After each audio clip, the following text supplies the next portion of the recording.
Na nit ninot. Na nit ninot. Na nit ninot. Contes infantils a cau d'orella.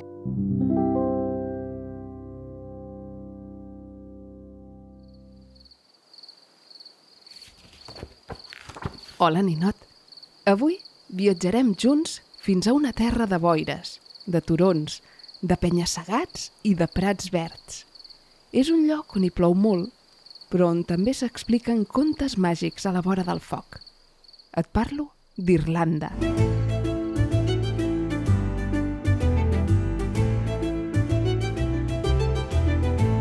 Fa molt de temps, els irlandesos celebraven una festa que anomenaven Samhain. És el que ara coneixem com a Halloween i que es celebra la mateixa nit que nosaltres celebrem la castanyada. A Irlanda, la nit de Samhain es creia que el món dels vius i el món dels esperits s'acostaven i estaven més a prop que qualsevol altra nit de l'any. I per això, tothom posava llums dins de naps o de carbasses per fer fora les pors. D'aquesta tradició va néixer una llegenda que t'explicaré avui. És la llegenda de Jack O'Lantern. Tapa't amb el llençol, inspira suaument, relaxa't i comencem el conte, ninot. Fa molt i molt de temps, en un poblet petit envoltat de camps de conreu i de pedres, hi vivia un home que es deia Jack. Tothom coneixia el Jack perquè era simpàtic, una miqueta trapella, i sempre tenia alguna ocurrència divertida. Però també era una mica mandrós i sovint, en lloc d'ajudar els altres, buscava maneres de sortir-se'n sense fer gaire feina. Un vespre de tardor, mentre passejava pel bosc amb la seva espelma a la mà, el Jack es va trobar una ombra molt estranya. Era una figura negra, amb uns ulls vermells com la brasa. Sí, ninot, era el dimoni. Però no et preocupis perquè això no és un conte de por, ja veuràs. Jack, va dir el dimoni, he vingut a buscar la teva ànima. Però en Jack, que era molt murri, no es va espantar absolutament gens. D'acord, va dir el Jack, però abans voldries menjar una última poma amb mi? El dimoni, sorprès perquè mai ningú li feia un oferiment com aquell, va dir que sí. Doncs puja aquell arbre i agafa'n una. El dimoni va acceptar i va pujar ben amunt, però quan era a dalt de tot de l'arbre, el Jack va agafar el seu ganivet i va dibuixar una creu al tronc. No sé si ho sabies, però les creus espanten moltíssim els dimonis. I per això el dimoni ja no podia baixar de l'arbre, havia quedat atrapat. Deixa'm baixar, Jack, si no te'n penediràs. Et deixaré baixar, però promet-me que no em vindràs a buscar durant molts i molts anys. I el dimoni, esclar, va acceptar. El Jack va esborrar la creu de l'arbre i així el dimoni va poder baixar de l'arbre i marxar ben lluny. En Jack va continuar amb la seva vida, content d'haver enganyat un esperit tan poderós com aquell. I els anys van anar passant. El Jack seguia fent la seva vida pensant poc amb els demés i molt en ell mateix.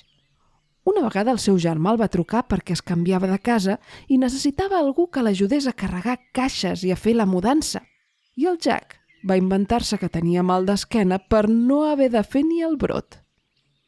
Una altra vegada una veïna li va demanar si podia ajudar-la a arreglar la tanca del jardí que se li havia trencat.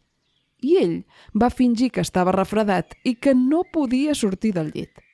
I així anava fent, fins que un dia, passats molts i molts anys, el Jack va morir de vell. Però quan va arribar a les portes del cel, no el van deixar entrar. Aquí només entren les ànimes que han ajudat els altres. I tu, Jack, no has ajudat mai ningú al llarg de la teva vida, va dir-li una veu suau. El Jack, resignat, va anar llavors a les portes de l'infern, però allà, oh sorpresa, tampoc el volien. El dimoni, aquell de l'arbre, l'estava esperant a les portes de l'infern des de llavors i li va dir: «Aquell dia vas enganyar-me, Jack. No podràs entrar mai aquí». «I llavors què faig? On vaig?», va dir el Jack. El dimoni, que també era una mica entremaliat, li va donar una brasa petita i calenta i li va dir: «Busca el teu camí tu sol. Vaga per sempre entre la llum i la foscor». El Jack no tenia cap lloc on anar, però no es va rendir. Va agafar una carbassa d'aquelles grosses que hi havia a l'hort, la va buidar i va posar la brasa a dins i va començar a caminar per la nit amb la seva llanterna de carbassa.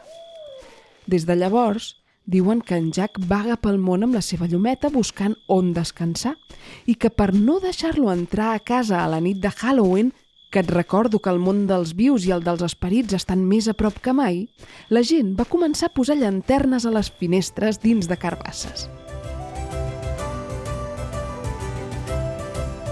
I així van néixer les Jack-o'-lanterns, que és com es diuen les carbasses decorades amb cares de Halloween, que segur que has vist moltíssimes vegades.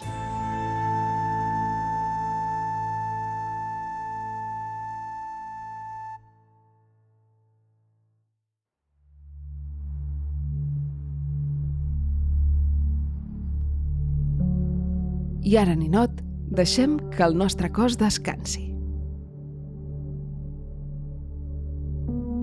Imagina que tens una petita carbassa entre les mans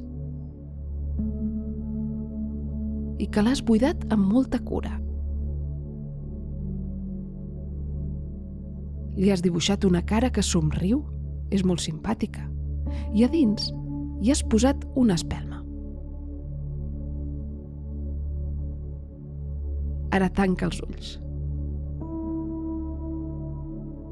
Inspira pel nas, com si volguessis olorar l'aroma de la tardor. Fulles seques, castanyes, carbassa acabada de coure. I ara deixa anar l'aire molt lentament, com si bufessis sobre una brasa que vols mantenir encesa.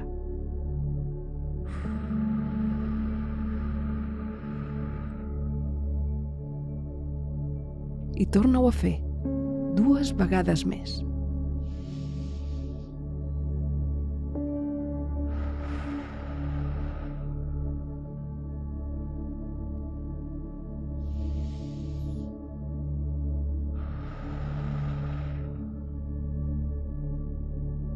Cada cop que agafes aire, notes com una llumeta que tens dins teu s'encén.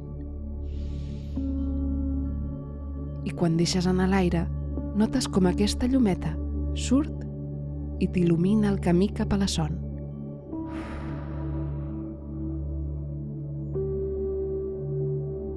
Tu vas caminant per aquest camí.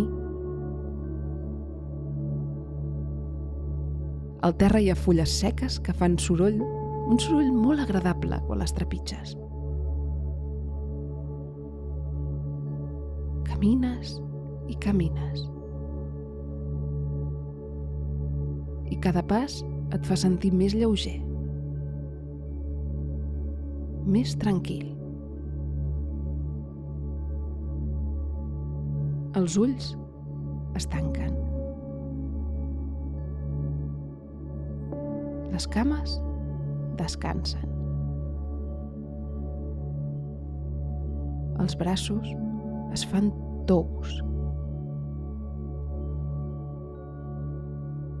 La llumeta de la carbassa et cuida,